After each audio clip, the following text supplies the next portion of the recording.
Boa tarde a todos. Estamos aqui em mais uma emissão do Cine Teoria, final de 2024, nosso último programa de 2024, e nós temos o convidado, que é o Pedro de Deco. Pedro é doutorando pelo programa de pós-graduação História Comparada da UFRJ, sob a orientação do professor Alexander Zeibit. O Pedro vai apresentar a palestra para a gente, Cinema Fascista e Estetização da Política. Eu vou apresentar o Pedro, ele tem uma dissertação também pelo PPG-HC, orientado pelo professor José da Assunção Barros, que se chama Mitos, Fundadores no Cinema, uma análise da representação da Marcha sobre Roma e da Revolução Russa. Está disponível, eu acho que está disponível na biblioteca, não é? Para baixar em PDF, ou no site do programa. E o doutorado dele em andamento, pelo mesmo programa, se chama Mitologias Políticas no Cinema, uma análise da representação de eventos históricos nos cinemas da União Soviética e da Itália fascista. Então, hoje ele vai apresentar uma palestra para a gente, que é baseada nas pesquisas e estudos que ele está fazendo no doutorado, e eu vou passar, então, a palavra para o Pedro. Bom, primeiramente agradeço a professora Débora pelo convite, agradeço ao grupo também pela oportunidade. Eu vou apresentar aqui uns slidezinhos que eu fiz para ilustrar a apresentação. Só um instante.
Bom, então o título da minha apresentação é Cinema Fascista e Estetização da Política, né?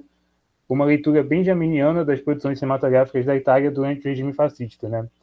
A minha tese é um estudo comparativo entre o cinema fascista e o cinema soviético no período stalinista, né? E eu utilizo como principal referencial teórico o Walter Benjamin, né? Só que nessa apresentação aqui eu vou me restringir ao cinema fascista. O Walter Benjamin, ele é um autor marxista que nasceu em 1892, né? Ele vai falecer em 1940. Então ele viveu todo esse período ali de transição do século XIX para o século XX, né? E de todas as mudanças que aconteceram nesse período. O Benjamin é um autor alemão, ele é filho de judeus de classe média, né? Então ele é um filho de judeus que presenciou a ascensão do nazismo, né? Além da ascensão do nazismo, ele vai presenciar a Primeira Guerra Mundial, né? Em 1940 ele vai cometer suicídio, né? Após não conseguir o visto para sair da França ocupada pelos nazistas. Ele vai tentar fugir e ele não vai conseguir. Então, de certa forma, ele vai preferir cometer o suicídio do que ser capturado pelos nazistas, né? Por conta da sua origem judaica, né? E a produção intelectual dele como um todo, né, numa leitura minha, né, vai buscar entender como essa Europa da civilização e do pensamento iluminista, né, resultou na barbárie da Primeira Guerra Mundial e da ascensão do nazismo, né? Mas da obra dele, né, eu trabalho especificamente com o livro dele, né, A Obra de Arte na Era de Sua Reprodutibilidade Técnica, né, que é um livro publicado em 1936, na verdade não é um livro, é um ensaio, em que o argumento principal dele é que o século XX vai marcar uma ruptura na forma de fazer e consumir arte, né? Que vai dizer que novos aparelhos tecnológicos, como o cinema e a máquina fotográfica, vão mudar completamente a forma de se fazer e consumir arte. A arte vai ser produzida aos moldes de fabricação industrial, né?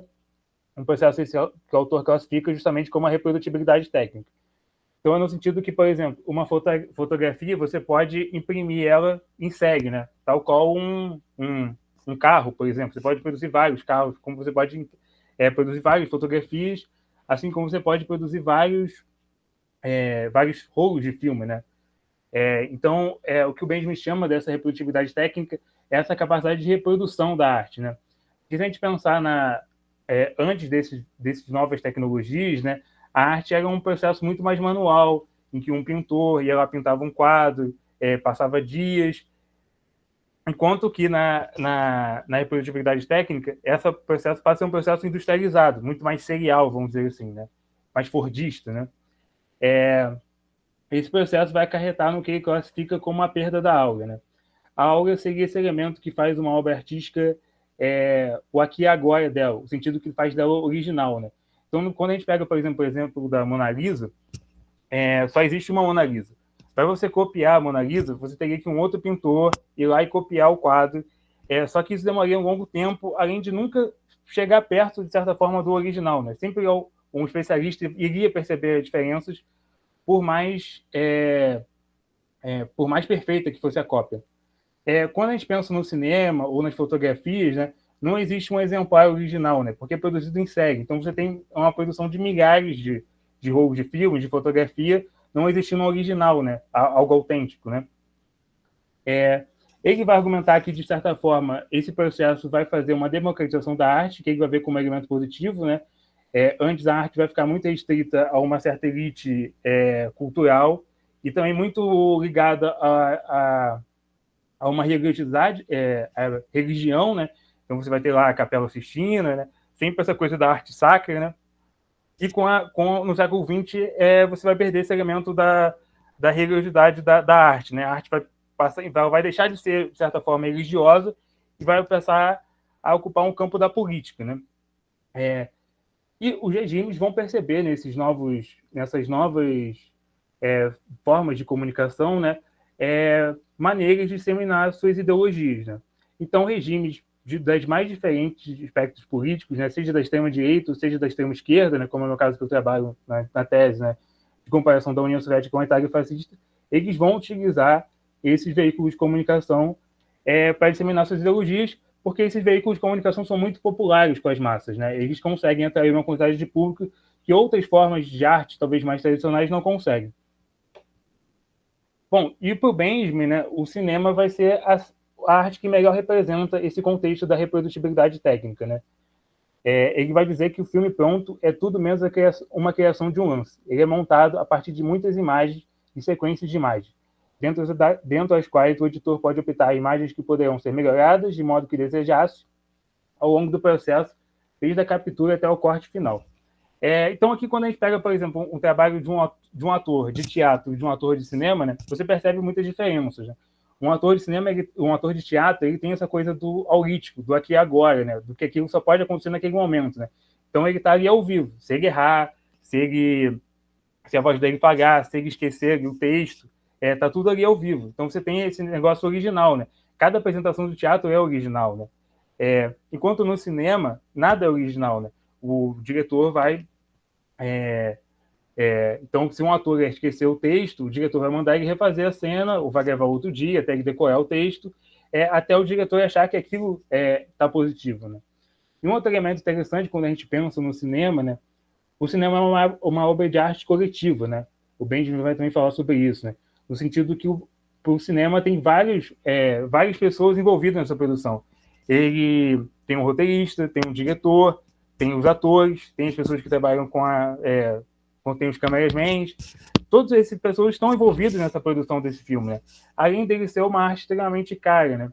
Que demanda, de certa forma, um certo financiamento muito elevado, que, no geral, esse financiamento vai ficar restrito, né, a elites econômicas, né, e a estados. Bom, e aí dentro dessa leitura do Benjamin, né, ele vai apresentar o conceito que eu vou nortear aqui na minha apresentação, né, que é o conceito de estetização da política, né, que seria a utilização dos aparelhos de comunicação de massa para cultuar os grandes líderes e alienar as classes populares do debate político, né. Então, essa estetização da política tem um sentido muito próximo quando a gente pega outros autores frankfurtianos, né. O Benjamin não é exatamente frankfurtiano, ele tem uma relação bastante próxima com Adorno, mas ele não é vinculado à Escola de Frankfurt. Ele publica alguns textos na revista da Escola de Frankfurt. Então, essa estetização da política tem esse sentido de ver a arte como um aparelho de alienação, né, de controle das massas, né. E aí aqui eu trouxe uma citação do Rampin, né, que é um autor que ele tem um texto interessante sobre a obra do Benjamin, né, que vai definir da seguinte forma essa estetização da política, né. Identifica no fascismo a utilização incontrolada de conceitos tradicionais sobre arte, com que ele se esforça em produzir, mesmo pelo cinema, uma pseudo-aura que possa servir ao culto ao líder e à falsificação da consciência de classe, promovendo a maior compactação das massas para melhor controlá-las. Então, em termos muito gerais, a estetização da política tem esse sentido da alienação das massas, né? Aqui eu estou focando mais na questão do fascismo, mas o Benjamin também percebe no próprio capitalismo um elemento da estetização da política, né? Da questão da mercadorização da cultura, enfim, o Benjamin percebe esses elementos também que o Adorno também percebe, por exemplo. Só que aí não vai ser um elemento que eu vou tratar aqui na minha apresentação, mas eu acho que é um ponto interessante da obra do Benjamin e que eu acho que é um grande diferencial do pensamento dele, né? Ele vai perceber, de certa forma, um outro uso dessa arte, né? Ele não vai perceber que esse é um uso sistemático, ele vai destacar algumas produções que se encaixariam no que ele chama dessa politização da arte, né? Ele cita como exemplo, por exemplo, a obra do Chaplin, que a politização da arte seria, de certa forma, uma resposta das forças revolucionárias contra essa estetização da política, né? Então, enquanto a estetização da política teria esse sentido da alienação das massas, né, a politização da arte teria um sentido de conscientização das massas, né? Então, ela teria um sentido de autoconhecimento do indivíduo e também de estabelecer um conhecimento de classe, né?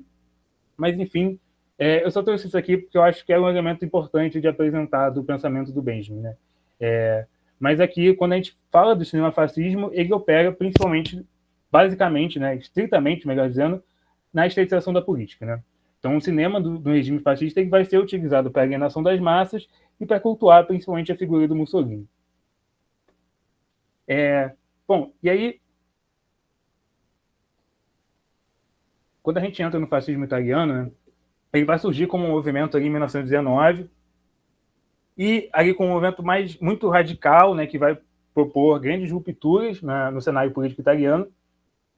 Em 1921, eles vão começar a se construir como um partido, e vão concorrer a cargo no parlamento na eleição de 21, mas vão eleger apenas 2 deputados, tendo apenas 5% do percentual dos votos. Em 22, eles vão ter um grande aumento no número de votos, né, no número de filiados, vão se tornar o maior partido da Itália, com 322 mil membros. O Mussolini vai trabalhar para diminuir a resistência dele com outros setores, né? Esses setores da elite italiana não tinham, de certa forma, resistência com os atos de violência praticados pela militância fascista, que é um elemento importante do fascismo, né? A violência é um elemento que está presente desde a sua fundação. Só que o fascismo em 1919 ele é muito crítico a instituições como a monarquia e a igreja, né? E o Mussolini, ali nesses anos de pré-22, ele vai fazer um esforço para tentar selar a paz com esses grupos, né? E se tornar uma liderança palatável para esses grupos. E ele vai conseguir. Em 28 de outubro vai acontecer a marcha sobre Roma, né? Quando milhares de fascistas vão marchar pelas ruas de Roma, exigindo que o Mussolini fosse empossado primeiro-ministro, né? Esses militantes fascistas vão praticar atos de barbárie, né? Vão depredar sedes, patrimônio público, vão impedir a circulação em estradas, ferrovias, né? Vão tomar outros departamentos públicos. Eles vão basicamente sequestrar o Estado italiano e vão exigir como resgate que o Mussolini fosse empossado primeiro-ministro, né? O rei Emanuel, de certa forma, o Vítor Emanuel, né, a Constituição dava poderes para ele escolher o novo primeiro-ministro, né? E ele vai escolher justamente Mussolini, né? Ele não vai resistir a essa pressão, dos fascistas, ele vai aceitar essa chantagem e ele vai nomear o Mussolini primeiro-ministro. Né? Tem uma série de discussões sobre por que ele não, de certa forma, confrontou esses fascistas. Alguns vão dizer que ele tinha, de certa forma, um simpático ao fascismo, outros vão dizer que ele tinha medo de levar a Itália a uma guerra civil, né? Mas, enfim, é muito comum, de certa forma, algumas leituras sobre essa ascensão dos fascistas como como se a ascensão dos fascistas aconteceu de maneira constitucional, né? Essas leituras vão levar em consideração que o rei tinha poder para nomear um Mussolini primeiro-ministro, ele fez isso, a Constituição permitia, logo foi legal, né?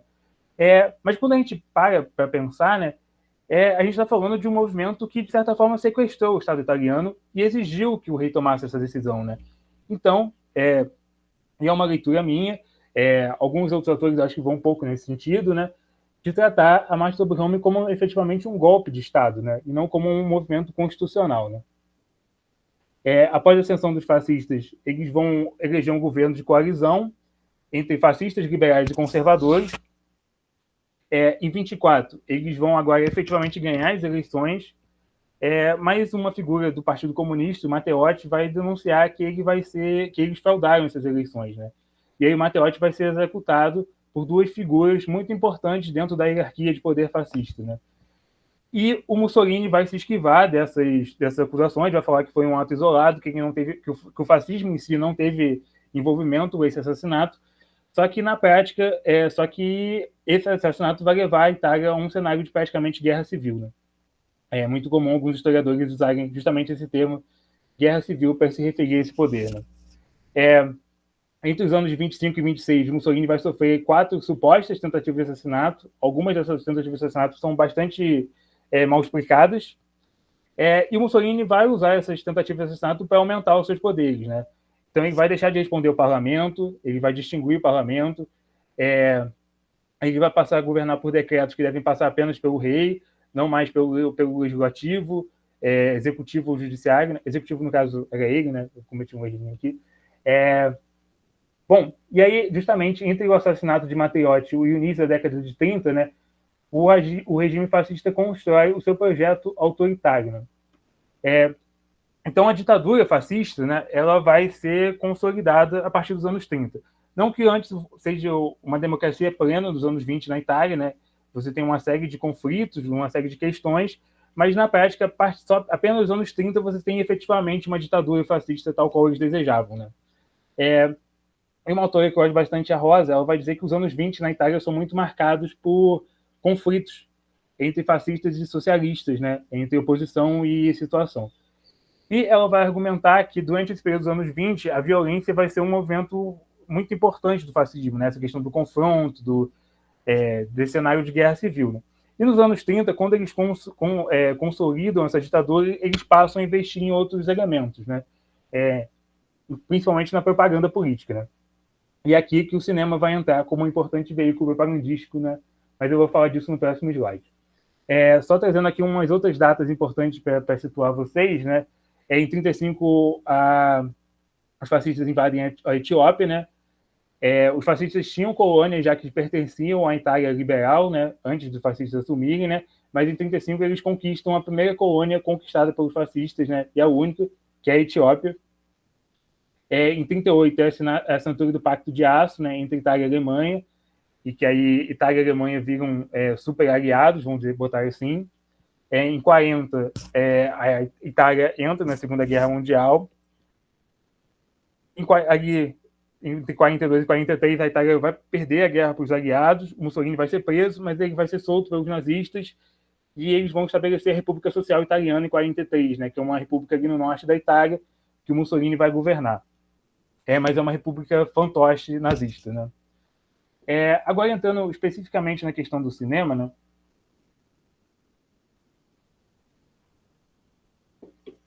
os anos 20 na Itália, que é justamente quando os fascistas assumem, ele é marcado pelo pouco incentivo estatal. Né? Os filmes são basicamente estabelecidos pela iniciativa privada.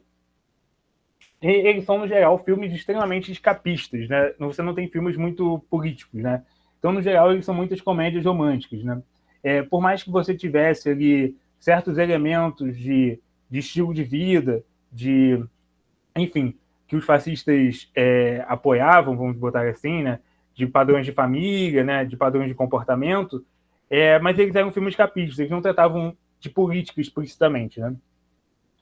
Mas um elemento importante nos anos 20 é a criação do Instituto Lutz, né, que é um órgão estatal que vai ser responsável por produzir os cinejornais de propaganda fascista. Ele vai cumprir um importante papel justamente na criando esses cinejornais, né? Mas nos anos 30 ele vai também ter um papel importante na produção de ficções, né? Algumas ficções que eu vou trazer aqui. Nos anos 30 você tem uma mudança desse cenário, né? O regime começa a investir mais na produção de ficções, principalmente ficções históricas, né? De representar esse passado italiano e esse passado fascista. Um dos elementos que vai possibilitar essa maior produção de filmes é um decreto real de 31 que vai dar incentivos fiscais a filmes produzidos em solo italiano com diretores e atores e roteiristas italianos, né? Esse vai ser um movimento importante para justamente impulsionar essa indústria cinematográfica italiana e fascista, né? O Estado vai começar a investir mais na produção desses filmes. E aqui o Passetti ele faz uma divisão, ele tem um texto sobre os cinejornais na Itália fascista, é um texto muito bom, e ele faz uma divisão entre esses cinejornais em a comemoração dos 10 anos da marcha, ali entre os anos de 32 e 35, de 35 ali até 38, 40, a Guerra da Etiópia, e de 40 até 42, ali, quando o regime cai, a Segunda Guerra Mundial, né? Então ele faz essa divisão entre as temáticas dos cinejornais italianos, principalmente, né?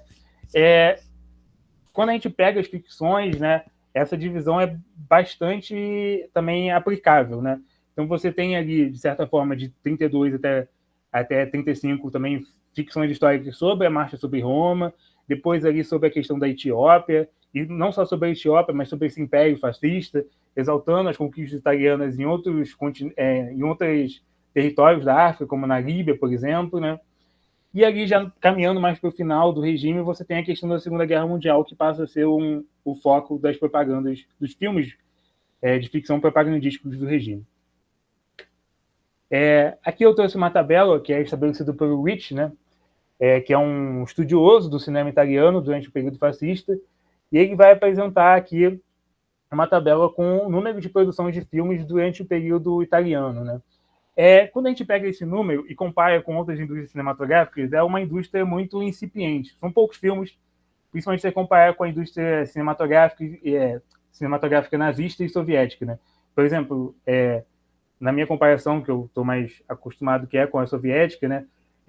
Na União Soviética você tem uma média de 100 filmes por ano produzidos, né? Aqui na Itália passa um pouco longe desse número em vários anos, né? Só ali em 42 que a indústria cinematográfica consegue passar dessa casa do 100, né? Mas não quer dizer que, mesmo com esse número, de certa forma, incipiente de filmes, né, o cinema vai ser um elemento importante propagandístico do regime e ele vai cumprir um importante papel, né, na criação do consenso, na disseminação das ideologias do regime, né, enfim.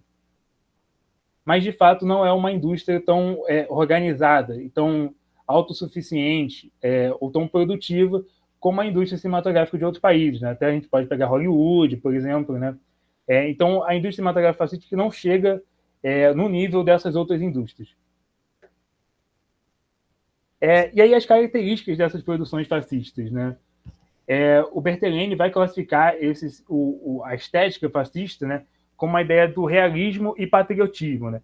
No sentido que esses filmes deveriam exaltar esse passado italiano, esse estilo de vida fascista, mas eles deveriam ser extremamente calcados no real, né? Então eles deveriam ter montagens simples, eles deveriam ter personagens que seriam de fácil assimilação pelo público, né? As pessoas se sentiriam identificadas com os personagens porque aqueles personagens eram bastante críveis, né? Eles pareciam com eles, de certa forma, vamos voltar assim. E aqui trazendo novamente uma citação do Passetti, né? no setor cinematográfico de ficção, de fato, o Estado fascista se comportou de modo menos invasivo do que se possa pensar. Os funcionários do regime, no que se refere à censura, agiam sobretudo orientando os produtores e diretores dos filmes a experimentar certos temas em vez de outros em suas realizações, mas não determinava o conteúdo e as escolhas estilísticas dos filmes por completo, né? O Passat, então, ele apresenta que essa indústria cinematográfica fascista ela era menos intervencionista do que essas outras indústrias, né?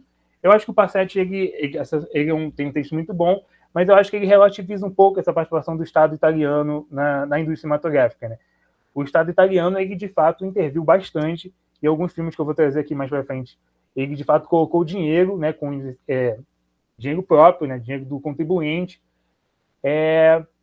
mas de fato essa indústria cinematográfica fascista, ela não é uma indústria cinematográfica nazista ou soviética ou hollywoodiana, por exemplo, onde você tem uma indústria muito mais organizada, você tem todo um cenário cinematográfico, né, de uma indústria muito mais consolidado. Então você tem mais atores, mais diretores, né? A indústria cinematográfica fascista não tem essa quantidade de produtores, de diretores, de atores. Ela é uma indústria que estava começando a ser construída. E aqui o primeiro filme que eu trouxe para análise, né, é o filme Camisas Negras, que é um filme de 33. É um filme produzido para comemorar os 10 anos da marcha, mas ele teve uns problemas na produção e só saiu em 33. Ele é dirigido pelo Giovanni Formoso, que é um ator e diretor teatral que realizou várias peças propagandísticas do regime, né? Então aqui eu acho que também já é um indicativo de como é que era essa indústria cinematográfica, né? Ao ponto de um filme propagandístico do regime, né? Um filme, como eu vou falar aqui, que se propunha a ser uma importante peça propagandística do regime, você ter que compor a direção com um diretor de teatro, e não um diretor de cinema, né? Por mais que esse diretor ele também é escolhido muito por conta da sua próxima relação com Mussolini, né? O roteiro do filme ele foi redigido pelo próprio Mussolini e com auxílio do filho dele, o Vittorio Mussolini. Ele é financiado pelo Instituto Gucci, né? Então tem incentivo estatal, né? E aí todos esses elementos que eu estou trazendo aqui, né? Eles, para mim, ficam evidentes de como o filme também se colocou a ser uma narrativa oficial sobre a ascensão dos fascistas ao poder, né? Então esse filme ele não é tão atrativo ao público, ele faz baixos números de bilheteria, mas eu acho que o valor de análise dele é porque, por conta da participação do Mussolini, eu acho que ele apresenta a forma como os fascistas enxergavam a sua ascensão ao poder, né? E aí o objetivo do filme foi produzir uma síntese do processo histórico que colocou os fascistas no poder, desde a Primeira Guerra Mundial, passando pelo Tratado de Versalhes, as graves consequências econômicas que a Itália atravessou até a marcha sobre Roma e a ascensão de Mussolini ao poder, sendo, portanto, uma narração do processo histórico que levou os fascistas ao comando do Estado italiano. Ele tem uma trama secundária de um jovem camponês que é convocado para servir a Itália na Primeira Guerra Mundial, né? E essa trama secundária ela é bastante secundária mesmo no filme.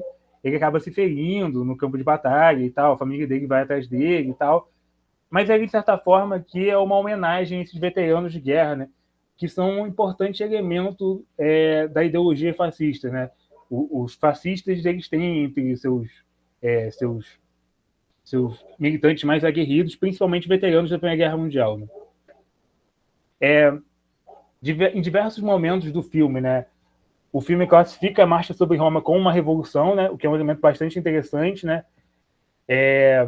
De como os fascistas se viam como um movimento revolucionário. Me parece que aqui tem um sentido de legitimação do regime fascista, estabelecendo que, ao contrário da esquerda, eles realizaram a revolução. Então, isso me parece um elemento interessante. E também acho que tem um elemento de deslegitimar a pauta revolucionária da esquerda, né? Então, a esquerda fica falando de revolução, mas quem efetivamente, na visão fascista, fez a revolução foram eles, né? E aqui, né, pegando no conceito do Benjamin, né, eu classifico isso como uma estetização do conceito de revolução, né? O conceito de revolução ele passa a ser apropriado pelos fascistas e ele passa a ganhar um sentido, né, que interessa aos fascistas, né? Então a revolução deixa de ser esse movimento de libertação das classes trabalhadoras, né? E ela passa a ter um outro sentido, né? De um sentido de uma nova relação com a nação, de um regime que salvou a Itália da velha elite política, né? Porque é assim que o filme classifica o regime que antecedeu os fascistas, né? Como uma velha elite política corrupta, né? Que acabou com a Itália, né? E que agora o fascismo estava entrando aqui para restabelecer a Itália a um patamar de glória, né? E aí você tem o elemento da representação da marcha como um evento popular, então você vê planos muito abertos no filme para mostrar a Marcha sobre Roma como um evento com participação de muitas pessoas, né? O Mussolini ele vai aparecer em imagens de arquivo, não um ator interpretando o líder fascista, né? Então aqui você tem um elemento de culto ao Mussolini. O Mussolini é visto como de fato como um ator importante no processo revolucionário, mas mais do que isso você tem um elemento de você não ter um ator interpretando ele. Que na minha pesquisa eu achei esse elemento muito interessante, né? E o que me parece é uma tentativa de você estabelecer que o líder fascista não poderia ser interpretado, ele não poderia ser satirizado, né? Ele tinha que ser representado como de fato ele era, né? Você estabelecia essa mensagem de que ele não pode ser satirizado, né? Ele é o Duce, né? O intocável, o irrepresentável, né? E a parte final do filme, né? Ele vai basicamente fazer propaganda explícita do regime. Ele vai apresentar as escolas que o fascismo produziu, as hidrelétricas assim, que o regime fascista construiu nesses 10 anos da marcha até o filme, né? De como o fascismo sobreviveu à crise de 29, né? É bem propaganda eleitoral, assim mesmo, sabe? Tipo, tem bem essa pegada. Aqui é uma dessas imagens de arquivo que o filme mostra, né? Da questão do Mussolini, né? Esse também é um elemento interessante do filme, né? O filme mistura ficção, imagens de ficção, né? Ou seja, com atores interpretando e tal, com imagens de arquivo, né? E me parece, quando a gente pensa nesse elemento no público, né? Me parece que isso gerava uma certa confusão, né? Das pessoas às vezes não conseguirem distinguir o que era ficção ou o que era realidade, né? Ainda mais que a gente está falando de um contexto em que o cinema é uma arte nova, né?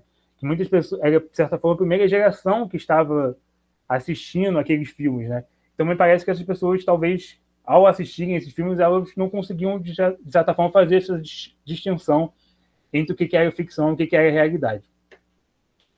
Aqui é uma cena da marcha, né? Percebam a quantidade de pessoas que o filme vai apresentar na Marcha sobre Roma, né? Ele vai toda hora fazer essa menção da Marcha sobre Roma como um evento popular. O outro filme que eu trouxe é um filme Velha Guarda, que também faz parte desse contexto de comemoração sobre a Marcha sobre Roma, né? Esses dois primeiros filmes são filmes que eu analisei na minha dissertação de mestrado. Ele é dirigido pelo Alessandro Bassetti. Esse, de fato, ele é um diretor. Ele não é um diretor de cinema mesmo. Ele vai ser um importante diretor fascista. Ele, inclusive, vai ter uma vida depois da queda do regime, né? Ele vai fazer, de certa forma, ele vai fazer uns filmes lá no que depois ficou conhecido como o neorrealismo italiano, né? Que é aquelas produções cinematográficas dos anos 50, dos anos 60 na Itália, né? Ele se passa numa pequena cidade fictícia no centro da Itália, e ele é protagonizado pelos irmãos Mário e Roberto, né? O Mário é uma criança, mas ele é uma criança extremamente fascinado pela figura do Mussolini e pela ideologia fascista. O Roberto, ele já é um homem, um jovem adulto, ele tem entre uns 20 e 30 anos. Ele é fascista, ele lidera uma milícia local fascista. O filme dá a entender que ele foi um veterano de guerra, mas isso não é explicitamente abordado no filme. E o filme retrata os confrontos entre fascistas e socialistas antes da Marcha sobre Roma, né? Existe uma exaltação no filme da violência, né? Então o filme tem quase esse aspecto quase de um filme de gangue, de mostrar essas duas gangues, de certa forma, se confrontando. Então, você tem um culto a essa violência fascista, né? De como eles foram importantes para os fascistas chegarem ao poder, né? E como a marcha só aconteceu por conta que esses grupos, de certa forma, sacrificaram suas vidas, botaram suas vidas em riscos em nome da ideologia fascista, né? Você tem o elemento da vilanização dos socialistas. Os confrontos no filme acontecem por conta dos socialistas. Eles apedrejam uma barbearia de um militante fascista. Isso vai levar aquela cidade a viver um cenário de guerra civil, né? De confronto entre socialistas e fascistas. O confronto final do filme vai acontecer numa hidrelétrica. Os socialistas vão acabar com a luz da cidade. E aí os socialistas e fascistas vão entrar nesse confronto na cidade, né? O Roberto vai entrar no caminhão e tal, e o Mário vai entrar nesse caminhão escondido. E aí, quando ele sai do caminhão, ele é atingido por um disparo dos socialistas, né? E aí o Mário vai falecer e os fascistas vão ganhar essa batalha, vão votar assim dos socialistas, e o filme vai praticamente cristianizar o Mário, né? Como um mártir fascista, né? Ele vai representar esses militantes fascistas que perderam suas vidas nesses confrontos, né? E aí o filme vai, no final dele, ele vai basicamente fazer várias homenagens ao Mário e tal, e de como ele perdeu a sua vida em nome da ideologia, né? E como, de certa forma, foi importante, a perda da vida dele resultou, não foi em vão, né? Já que os fascistas chegaram ao poder, né? E aí a cena final do filme, né, mostra esses fascistas, inclusive o Roberto, se deslocando até a cidade de Roma para a realização da marcha, né? Aqui é a cena em que o Mário, né, percebemos que o Mário é uma criança mesmo, ele tem uns 10, 14 anos, por aí, e aqui é justamente a cena que ele está saindo do caminhão e ele é atingido por disparos, né? Aqui é uma cena de confronto entre socialistas e fascistas, né? Nessa cena aqui você não tem armas de fogo, né? Você tem quase uma batalha de socos, né? Chutes e armas brancas, né?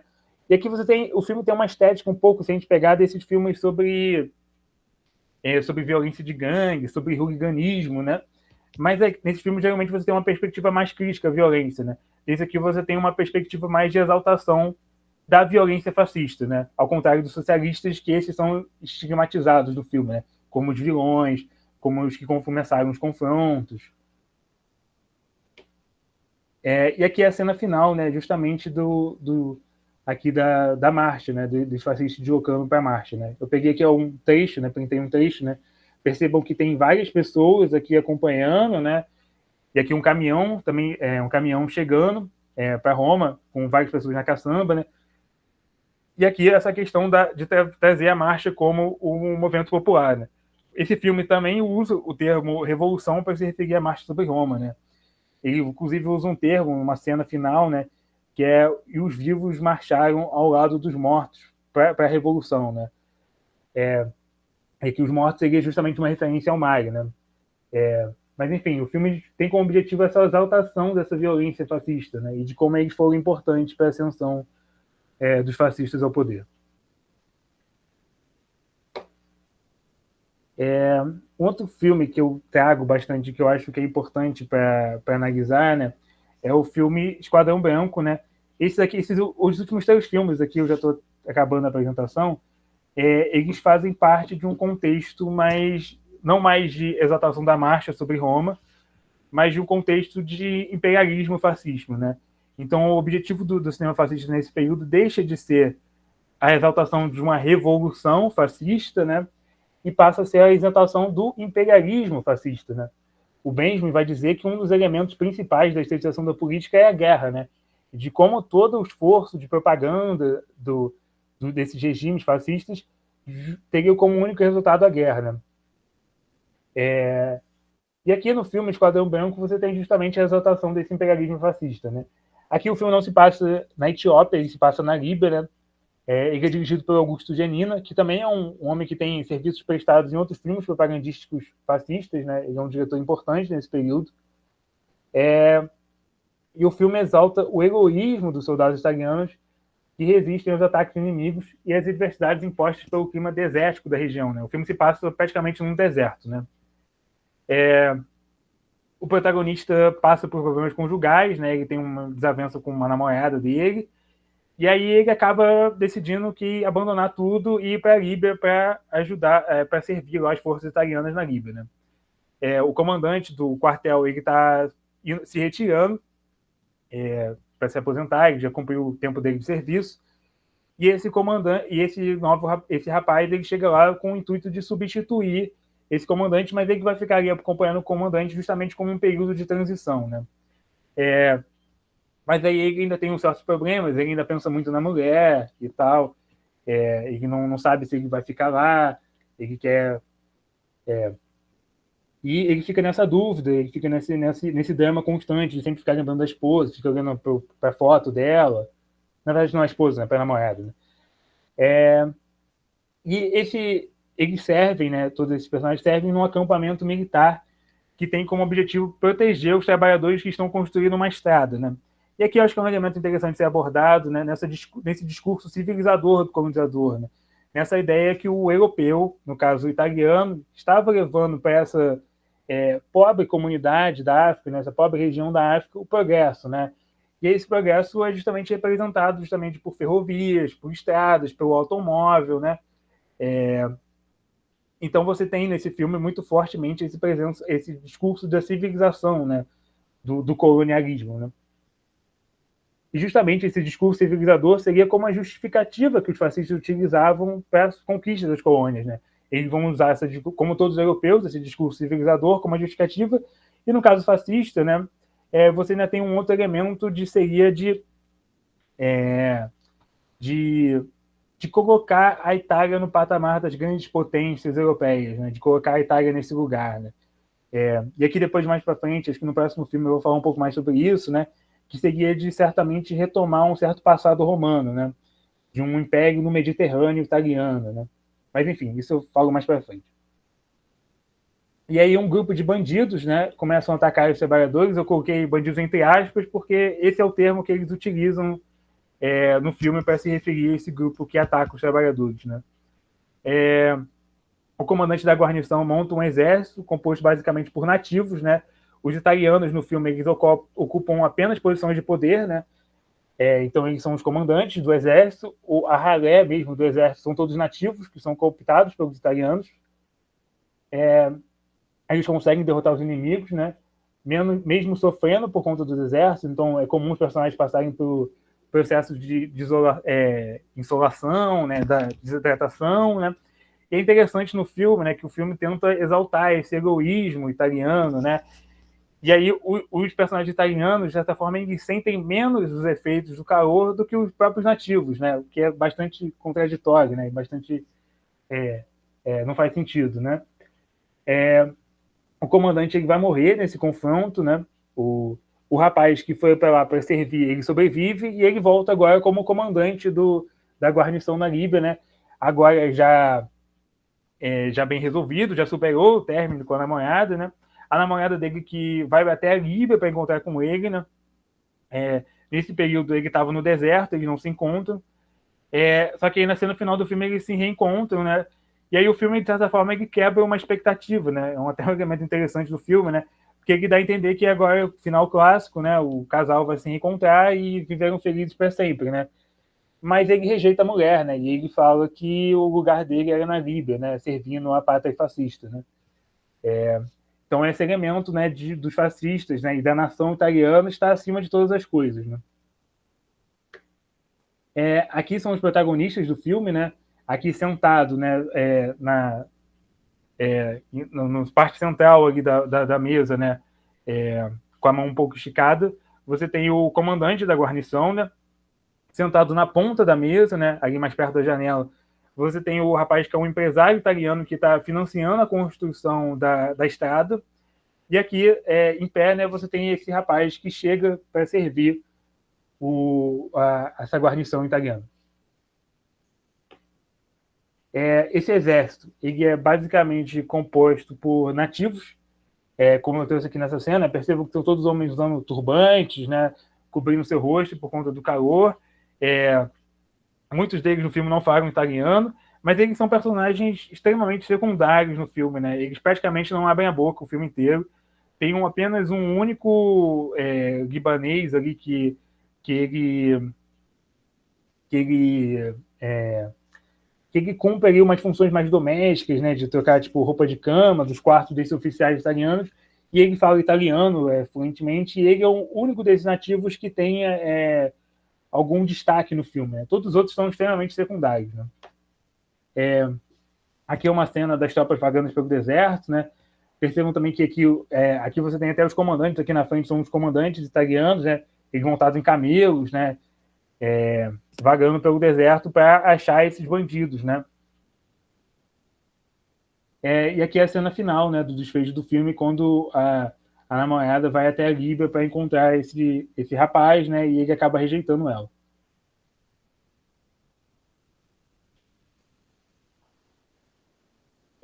Outro filme, que eu acho que é um filme importante, italiano, que é o filme Cipião, o Africano. Né?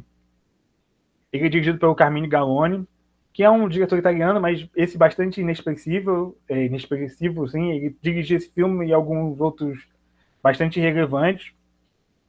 Ele também é financiado pelo Instituto Lutz. Esse filme, Camisas Negras, são de fato a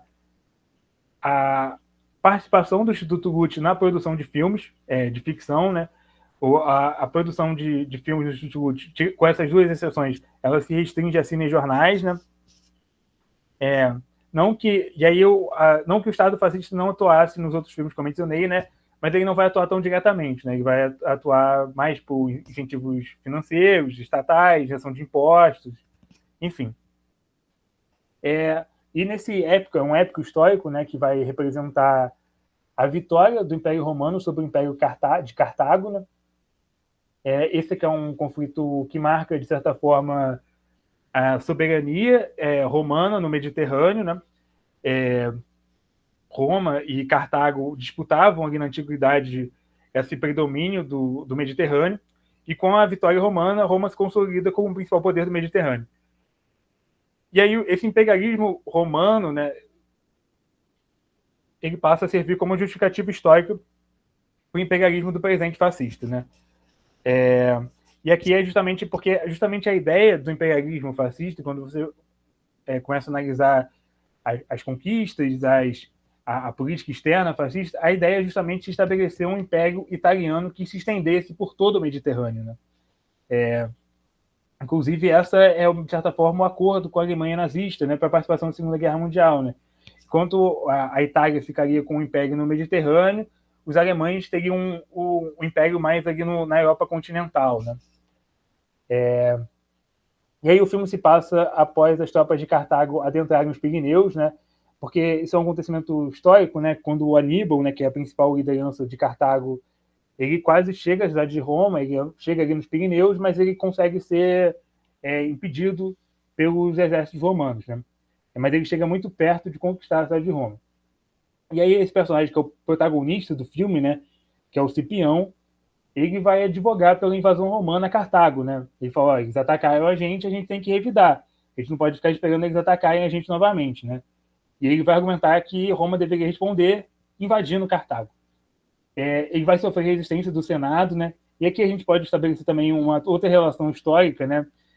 Que aqui, de certa forma, uma crítica dos fascismos a essas instituições, como o parlamento, o Senado, né? Como o fascismo vai ver essas instituições como instituições que até apagam, né, o governo, né? Que seriam necessárias lideranças mais fortes, lideranças mais proativas, lideranças mais, de certa forma, mais autoritárias, justamente para superar essa burocracia do Senado, né? Essas vozes contrárias, né? E aqui o Cipião, de certa forma, no filme, ele representa o Mussolini, de certa forma, né? Ele é esse cara proativo, né? Ele é esse cara, vamos dizer, meio autoritário, né? Não que ele represente exatamente Mussolini, mas ele representa a maneira como o Mussolini gostaria de ser visto, né? Então dá para fazer esse paralelo entre a representação do Cipião e a representação do Mussolini, né? Não só no cinema do Mussolini, né, mas principalmente nos cinejornais, nas aparições públicas, no discurso, né? Com essa figura imponente, essa figura proativa, né? Que pensa na nação acima de tudo, né? E o Cipião vai trazer esses elementos na representação dele. E ele vai conseguir o apoio para o envio de tropas e ele vai invadir Cartago, né? E o Cipião também, esse é um outro elemento que dá para trazer, né? Ele é tratado quase como um messias, assim, né? Porque no filme ele é o único que pode derrotar os cartaginenses, né? Ele é quase o escolhido, né? O único que consegue novamente, né? A gente pode trazer essa relação com a figura do Duce, né? Do figura intocável, né? Do homem que vai liderar a gente para a vitória, né? Enfim. Aqui é uma cena logo da abertura, né? Da questão do facho, né? O fascismo vai buscar vários elementos, né, na cultura romana, né? entre eles justamente o facho, que era um símbolo que os legionários romanos carregavam, né? E que o fascismo vai se apropriar desse símbolo como símbolo da sua ideologia, né? Do seu movimento, né? Enfim, mas os fascistas vão investir pesadamente nessa figura, dessa exaltação desse passado romano, né? Não só nesse filme, o Cipião Africano, mas a gente pode pegar outros elementos também, né? Você tem um forte investimento na questão de arqueologia para resgatar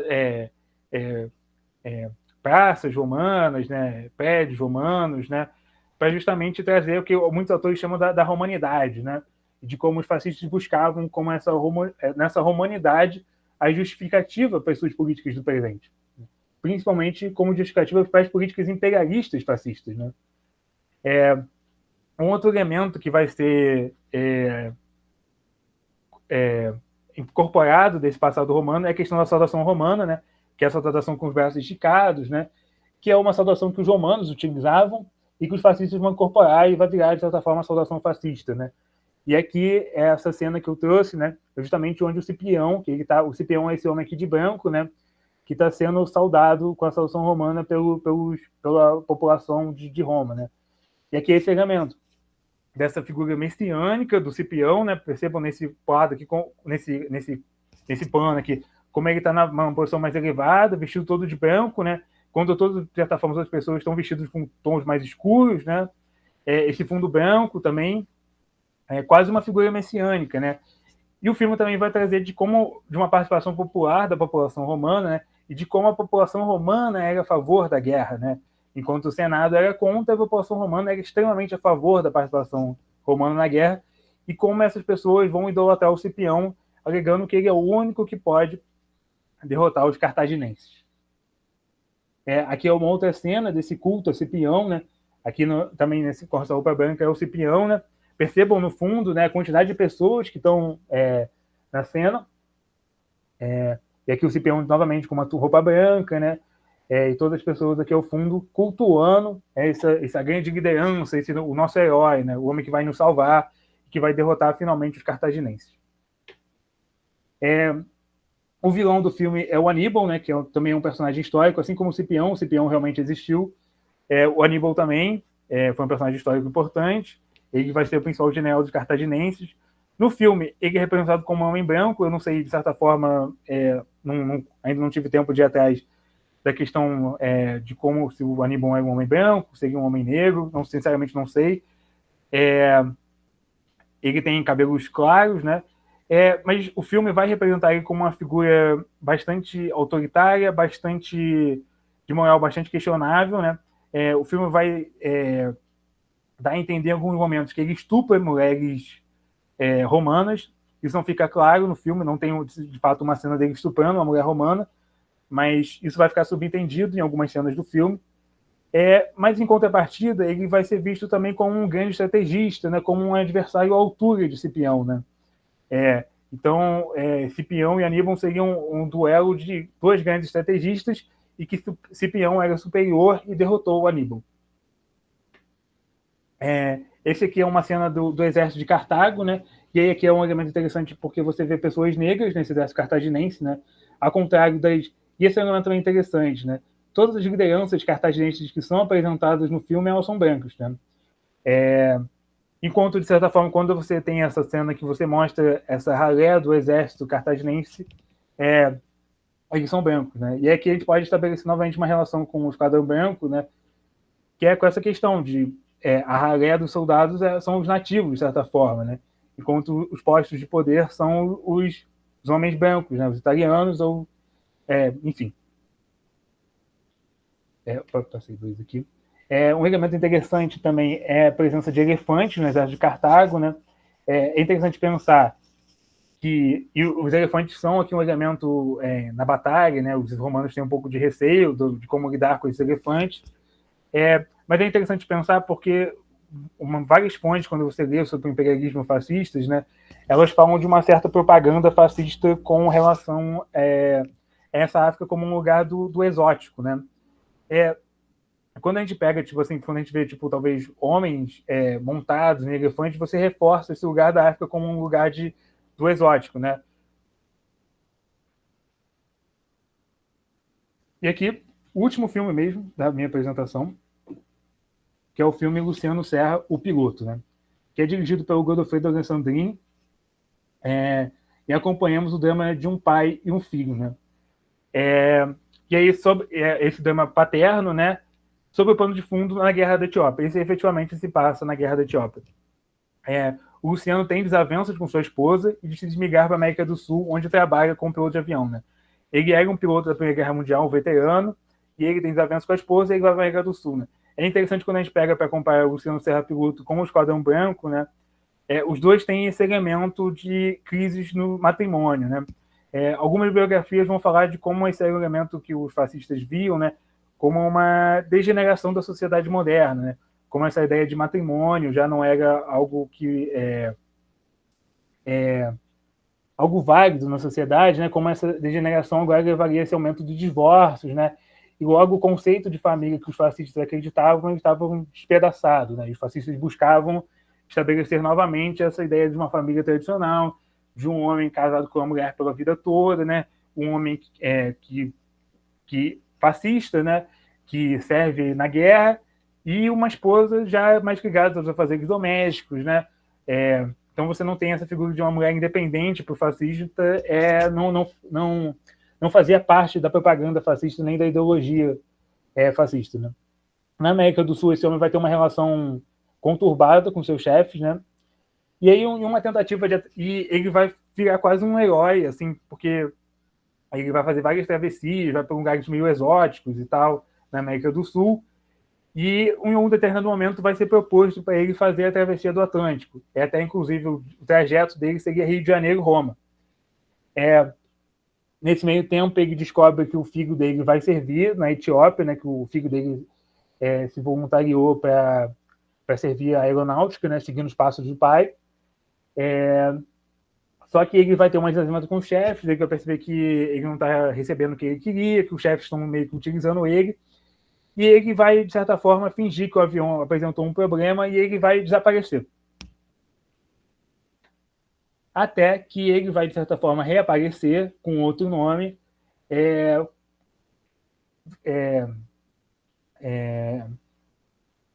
alistado, né, nas forças italianas que estão servindo na Etiópia, né? E aí lá ele vai estar num trem, o trem que ele vai estar vai ser atacado por umas forças rebeldes, né, por forças nativas da Etiópia. O filho dele vai vir com um avião para prestar auxílio a esse trem, só que o avião dele vai ser abatido, ele vai ter que fazer um pouso de emergência, e o rapaz que estava na metralhadora do avião, né, com o filho dele, ele vai sair até o trem para buscar ajuda, né? E aí, quando ele chegar no trem, né, ele vai falar com o Luciano, sem saber quem é o Luciano, propriamente, e o Luciano vai perceber que era o filho dele, e o Luciano vai adentrar nas linhas inimigas para salvar o filho, né? Ele vai conseguir salvar o filho, o avião provavelmente não está quebrado, ele vai decolar o avião e vai voltar para a base, né? E os italianos vão derrotar os nativos nesse processo, né? Os nativos, no geral, eles são representados como primitivos, né? Eles usam armas de fogo, mas também usam facões, né? E eles são seres meio bárbaros, sem escrúpulos, né? E você vai ter uma exaltação da aeronáutica, né? E aí justamente a aeronáutica é como um símbolo do progresso, né? E da superioridade italiana sobre esses nativos, né? Aqui é a cena que o avião é abatido, né? Aqui aqui ficou um pouco ruim essa foto que eu peguei, mas aqui no cockpit do avião, né, você tem o filho do Luciano, né, ele está ferido. Aqui é o rapaz que está com ele e ele está se preparando para sair do avião para ir atrás de ajuda porque o filho do Luciano está inconsciente. Aqui é a cena do Luciano, né, quando ele justamente encontra o seu filho, né, aqui ele está com o filho dele nos braços, né, as forças etíopes. E agora já partindo para as conclusões, mas só antes fazer um breve comentário, né, sobre a questão da representação do império fascista, né, é interessante pensar alguns elementos também, assim. O imperialismo fascista, ele tem políticas raciais muito duras com relação ao relacionamento entre italianos e nativos. justamente porque os fascistas não queriam a ideia da mixigenação, né? Eles alegavam que isso degeneraria o sangue italiano, né? E é interessante pensar que esses filmes, né, você não tem nenhuma menção de relacionamento entre um personagem italiano e um nativo, né?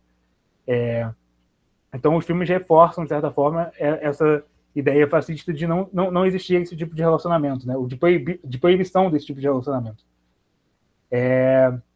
Bom, e agora, finalizando mesmo, a indústria cinematográfica fascista não era tão organizada contra as outras indústrias cinematográficas, como a soviética, a nazista e até mesmo a hollywoodiana.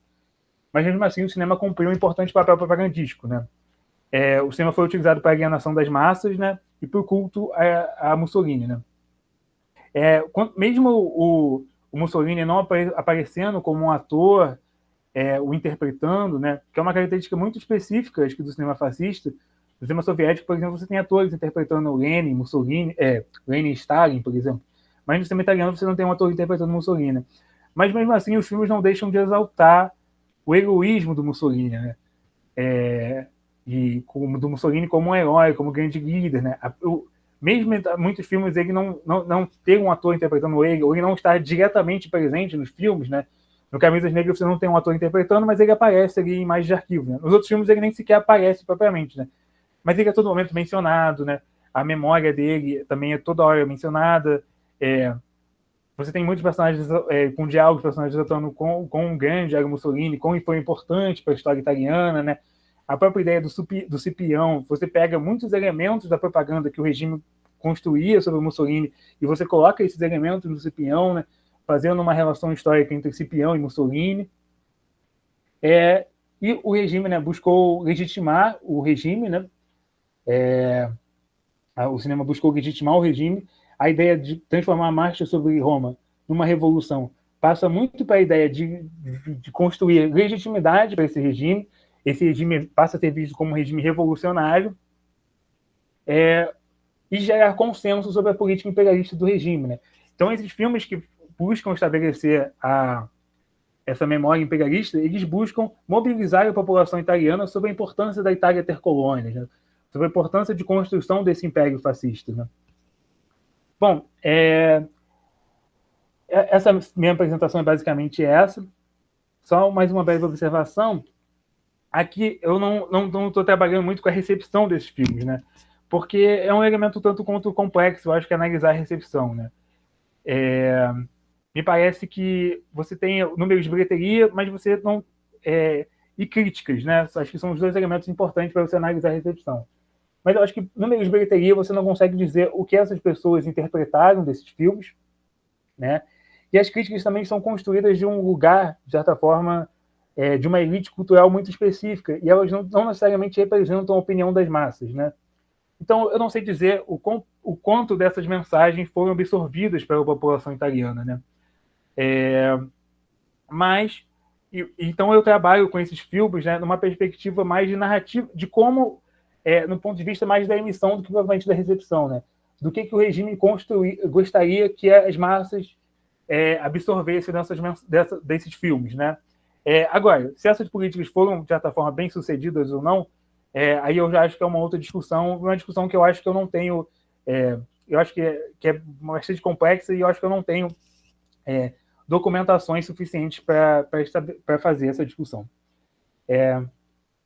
Bom, é basicamente isso. Aqui algumas referências bibliográficas, só coloquei as referências que eu citei aqui no texto, mas teriam várias outras referências.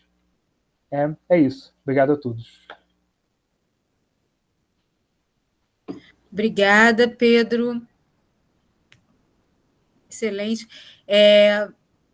Eu achei muito interessante, né? Muito interessante as análises que você fez, especialmente do colonialismo e na sua relação com o regime fascista, né? Mas todo o conjunto da discussão é muito interessante. E eu vou abrir para as perguntas da audiência, mas eu tenho as minhas perguntas também que eu quero colocar, e para estimular, inclusive, os outros, a maioria daqui é aluno da UF, né, a colocar também suas perguntas, que eu acho que eles vão querer. Assim, a pergunta mais importante para mim Qual é o peso dessa cinematografia fascista que foi subsidiada, como você falou, pelo regime, dentro do conjunto, do universo da produção cinematográfica italiana desse período, anos 20 e 30, assim, né? Para a gente poder entender, né, que esforço é esse, enfim, do Estado fascista, né? E eu fiquei curiosa para saber também, né, sobre os outros nichos de produção cinematográfica, assim. Se você falou que esses filmes não tinham um público relevante, né, não tinham grande bilheteria, quais eram aqueles que tinham, né, e que talvez agradassem muito mais a audiência, né? E por que elas agradavam muito mais a audiência? Se havia também, a gente pode dizer, né, que havia um consenso tão grande em torno do fascismo na Itália, como havia na Alemanha, mas ao mesmo tempo as pessoas não estavam interessadas em ser massificadas o tempo inteiro, né, alienadas o tempo inteiro, né? E aí eu acho que queria saber de você, assim, uma hipótese, por que as pessoas não iam ver, se elas eram tão envolvidas com o fascismo, acreditavam, né, e idolatravam o Duce, e o Duce, né? Por que não agradava esse tipo de produção, né? Fiquei intrigada com isso. Aí eu vou depois abrir aqui, deixa eu ver no chat quem mais está perguntando. Gente, perguntas.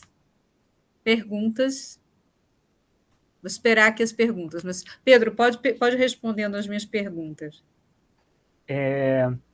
Bom, sobre o contexto mais amplo, né?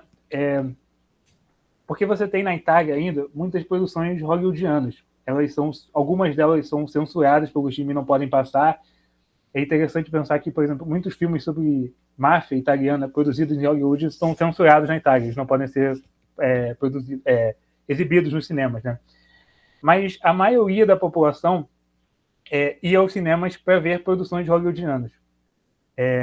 Então as pessoas preferiam esses cinema hollywoodiano do que o cinema italiano, né? Dos outros filmes italianos, que eu acho que eu também não expressei bem, mas o Camisas Negras, que é o primeiro filme que eu apresentei, ele é o filme que tem o pior número de bilheteria de todos os filmes italianos, né?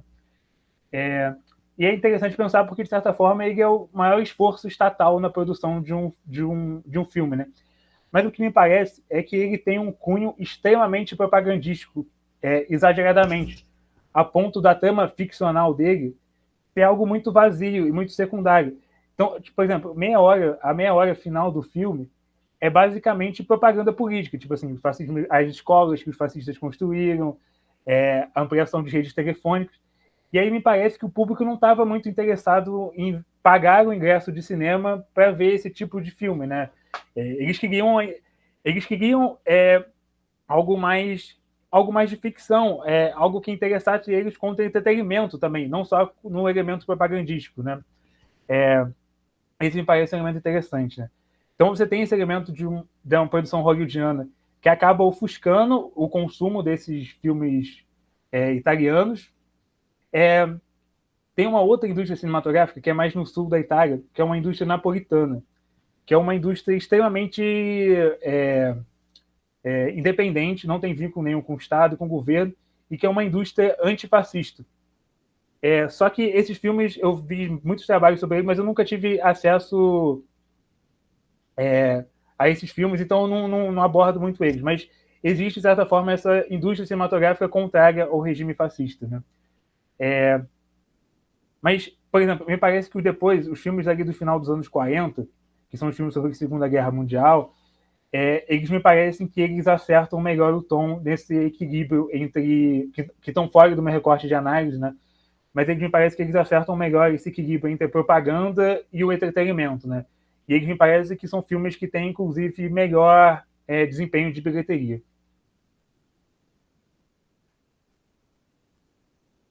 Olha, o Paulo falou assim, eu pude entender, no que eu pude entender, o governo financiava o cinema para a manipulação da população. É isso, Pedro? Sim, sim. E o Carlos Márcio falou assim: muito obrigada, Pedro. A pergunta é: se a Itália era tão próxima da Alemanha na Segunda Guerra Mundial, então, na sua opinião, o que fez a Itália se afastar da Alemanha na reta final da Segunda Guerra? O que faz a Itália se afastar é que ela é conquistada, de certa forma, pelos aliados, né? Você tem uma série de incursões dos aliados na Segunda Guerra Mundial que vão derrubar o governo do Mussolini, né?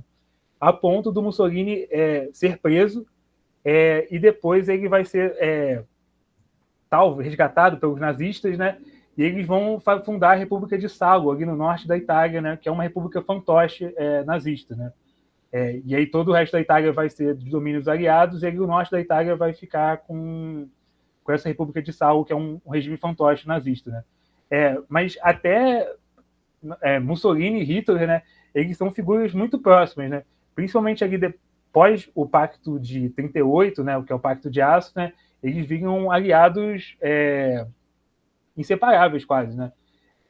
A ponto, né, do fascismo italiano, né, ter entrado na Segunda Guerra Mundial, né? E, por exemplo, se a gente pegar o salazarismo e o franquismo, né, eles ficam ali na neutralidade, né? A ponto até deles ficarem perdurarem até os anos 70, né? Anos 60, anos 70, né? Agora eu me confundi nas datas. Mas o fascismo italiano abraça essa aventura da Segunda Guerra Mundial, né? E esse pacto de 38 é até interessante pensar, porque é quando a Itália adota a questão do antissemitismo, né? Que não era um elemento tão forte no regime italiano pré-38, né? E aí a gente fica pensando, né? Eu fico pensando que esse elemento que você colocou da estetização da política não é bem sucedido, então, né? Quer dizer, há um experimento sobre isso, não é? Sim. Eu acho que alguns filmes, eles são até populares. Por exemplo, o Velha Guarda que eu trouxe, é um filme que consegue, eu acho que ele tem bons números de bilheteria, por exemplo. Mas, de fato, na indústria cinematográfica, eu não acho que é uma indústria bem sucedida, uma indústria bem organizada, né? Talvez tenha alguma... Eu não sei, agora talvez a gente poderia expandir talvez esse recorte para além da indústria cinematográfica de ficção, né?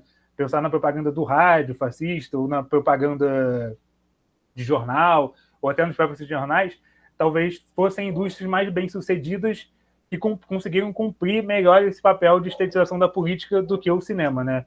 Mas, de fato, no cinema é uma indústria muito conturbada, né? Muito mal organizada, muito mal...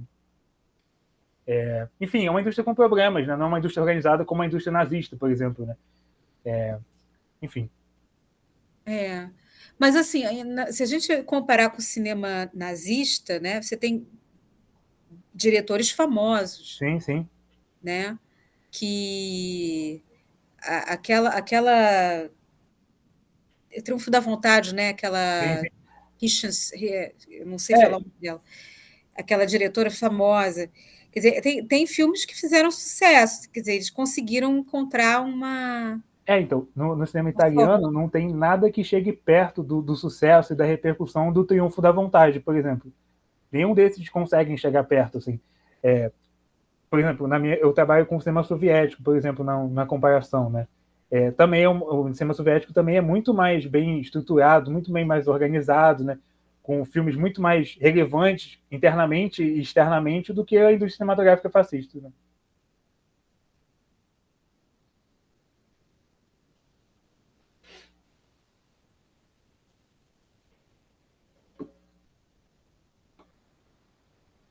Estou tentando ver aqui o nome da diretora, é Leni Riefenstahl, né? Difícil falar o nome, né? Sim, sim. Riefenstahl, né? Que era a diretora de Hitler, né? Cineasta de Hitler.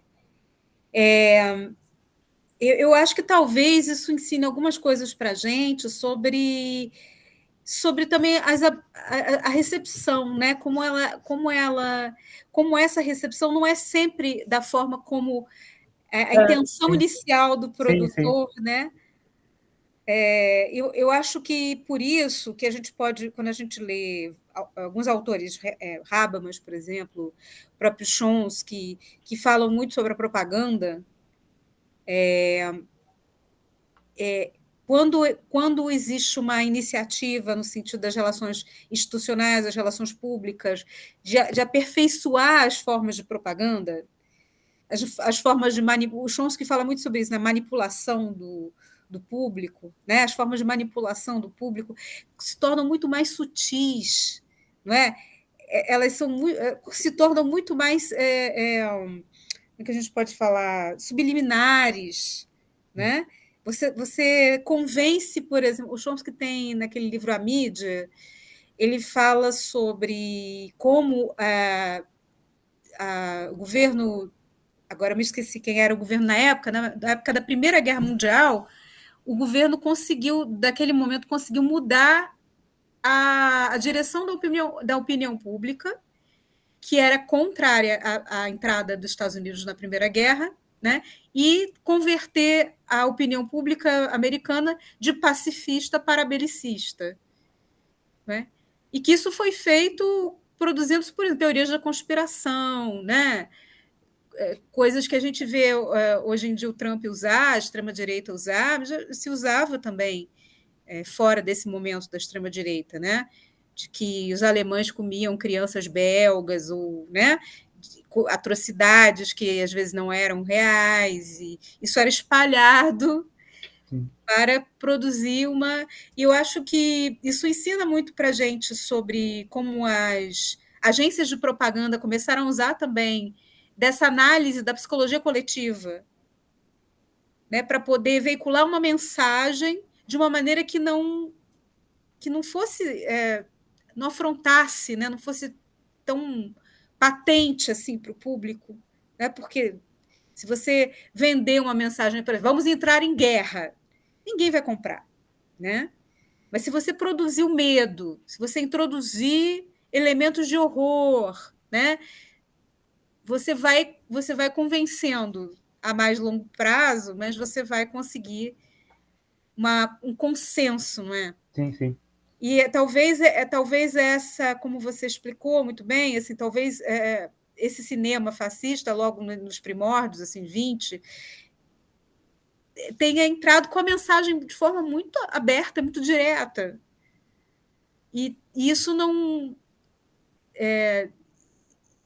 foi aceito pela opinião pública, né? Dessa forma, não é? Parecia como manipulação, talvez. As pessoas não querem se sentir manipuladas, elas Sim. querem ser, mas elas não querem se sentir, né? Um pouco assim.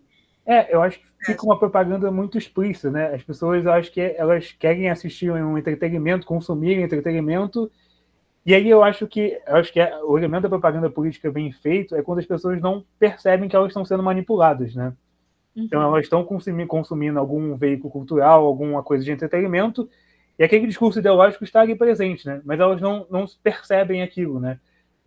Eu acho que esse que é o elemento importante. E aí quando a gente pega nos fascistas, né? Eu acho que é uma propaganda muito formal e muito institucionalizada, vamos dizer assim, né?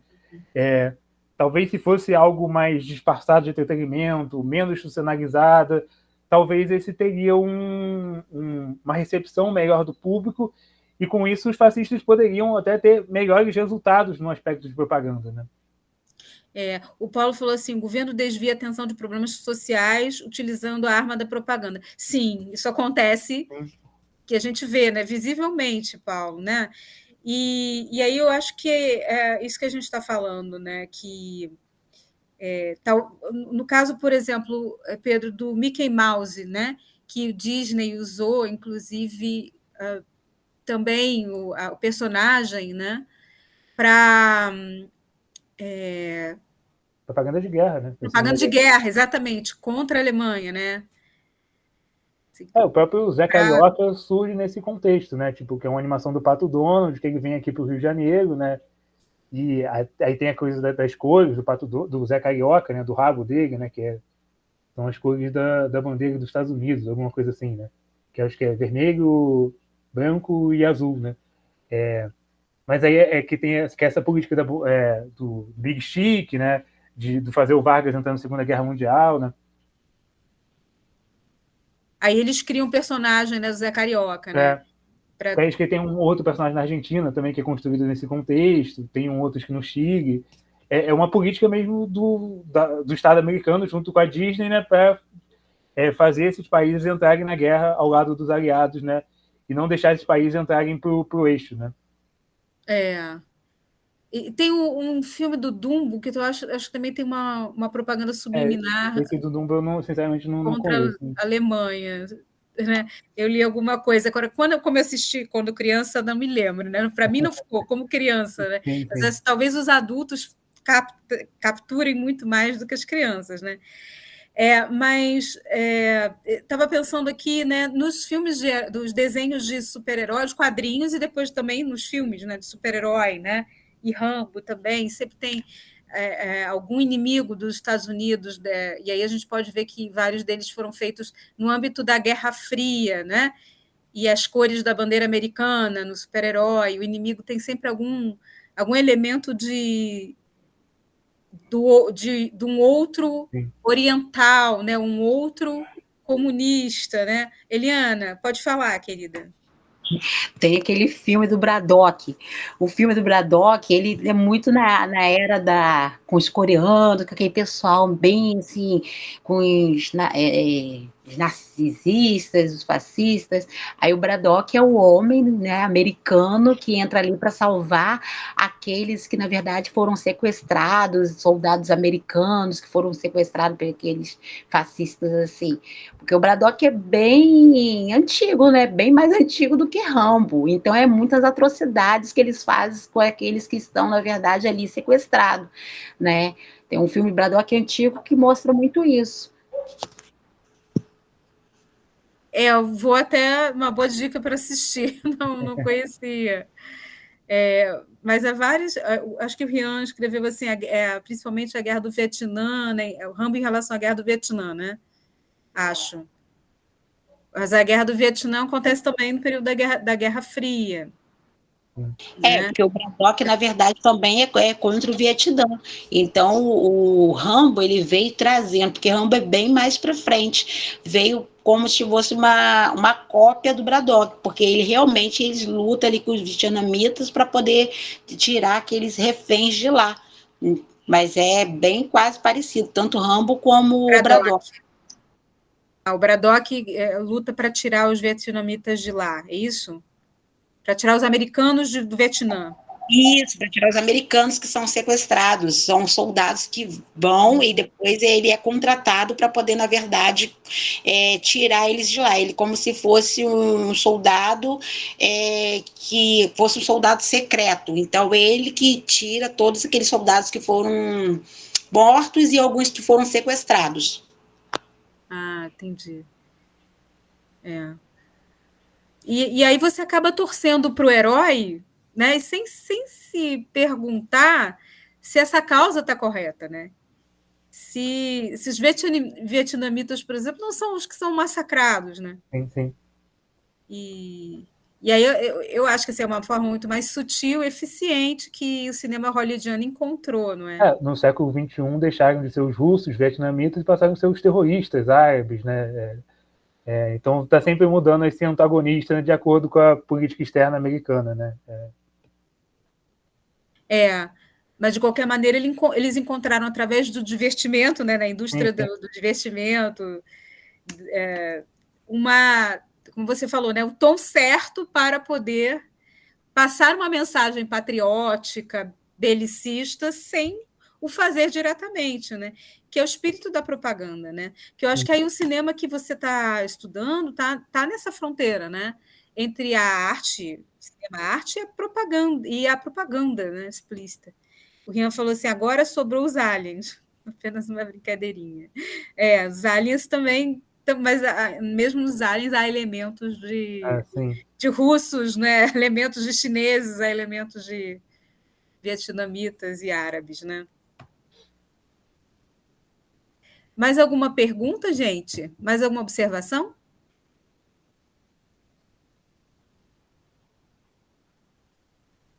Eu acho que não. Quer falar alguma coisa, para se despedir, Pedro. Não, agradecer a Débora, grupo também de pesquisa como um todo. Muito obrigado. É isso. Eu que agradeço, muito obrigada, foi muito instrutivo. A gente vai subir esse vídeo no canal do LAPOC do YouTube, tá? E aí eu peço a todos, convido a todos para assistir de novo e para divulgar também a palestra e o debate, tá bom? Vou interromper aqui a gravação.